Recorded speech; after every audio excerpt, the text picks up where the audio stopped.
A man is here one day, and gone the next. No warning. No goodbye. No explanation. Just, gone. That's how the story of Cole Hosack begins. Not with a dramatic scene. Not with a loud confrontation. But with something far more unsettling. Silence.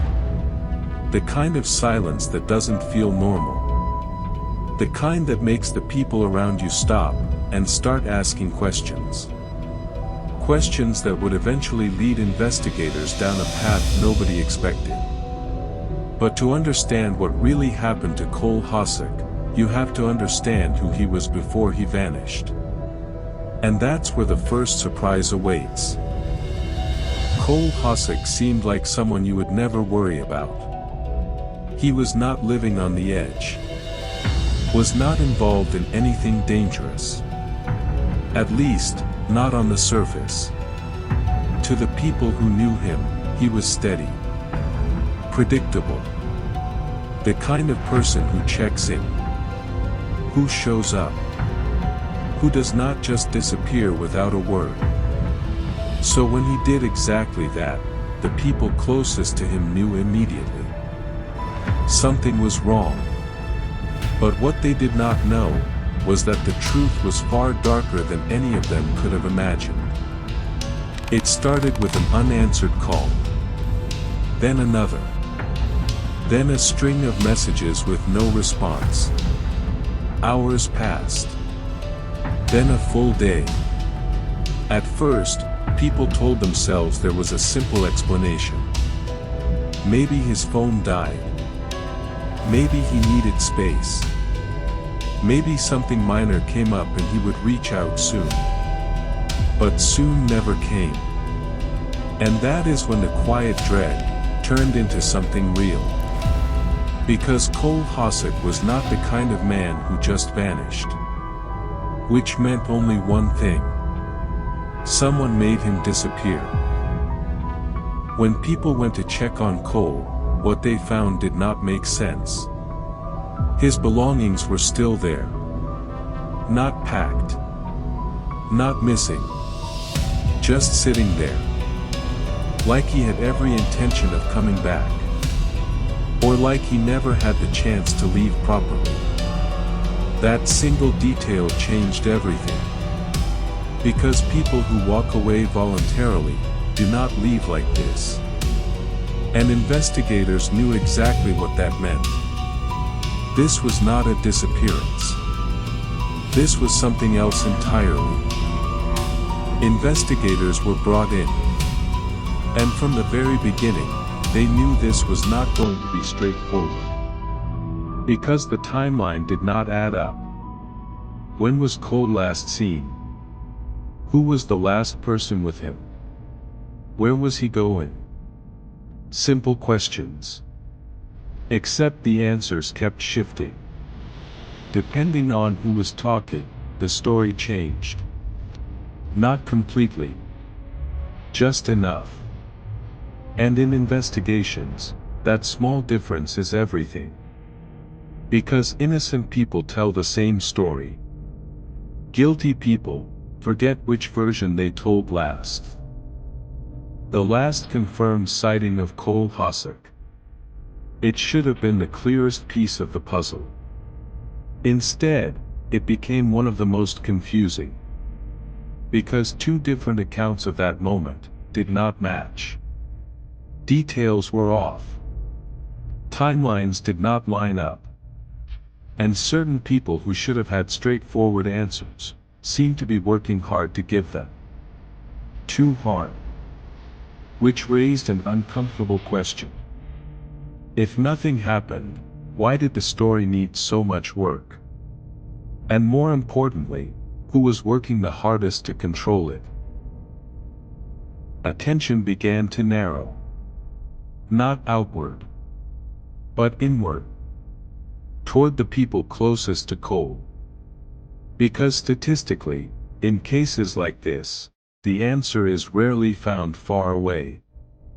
It is found close. in familiar faces, in trusted relationships, in the people you would least expect. And as investigators started looking closer at those connections, certain things began to surface. Behavior that did not quite fit.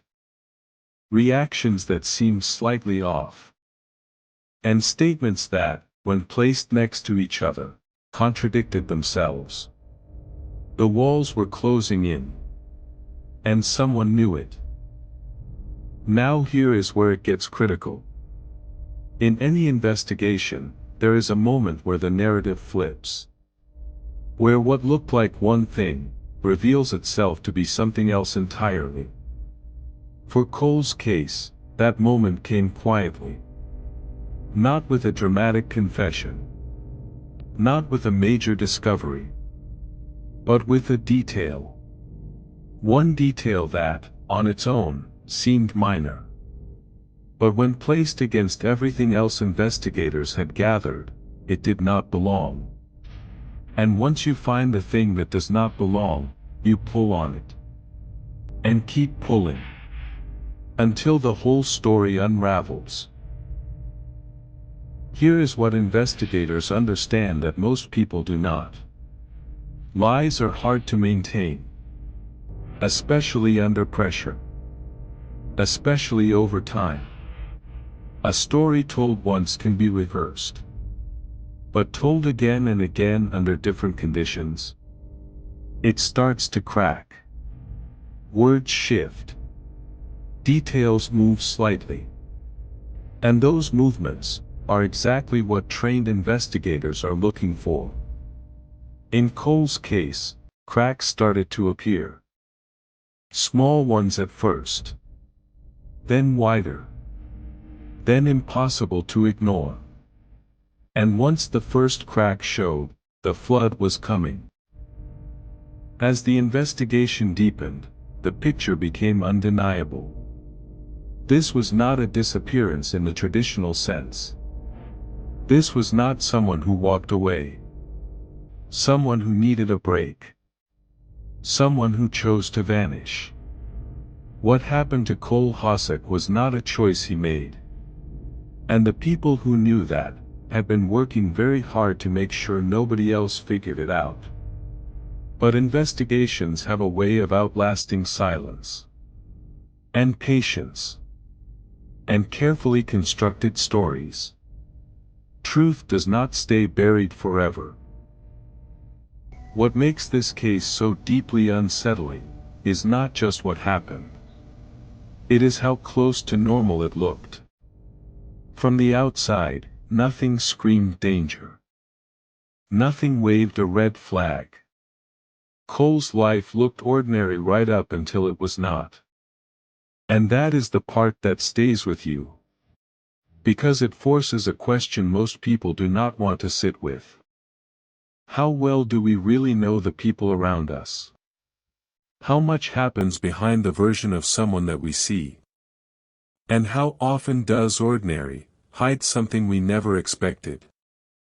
The answer is more often than you think. The case of Cole Hosack is still one that raises powerful questions. About trust. About deception. About how investigations work when the truth is being actively buried. But what it ultimately comes down to is this. Cole Hosack was a real person. With people who cared about him. With a life that mattered. And whatever happened to him, deserves to be known. Because in true crime, we do not follow these stories for entertainment alone. We follow them because they remind us to pay attention. To the missed calls. To the silence. To the small details that feel slightly off. Because sometimes, that is all the warning you get. And sometimes, it is already too late. Thank you for watching. If you want to see more cases like this one, subscribe and turn on notifications. Because the next story might be even darker.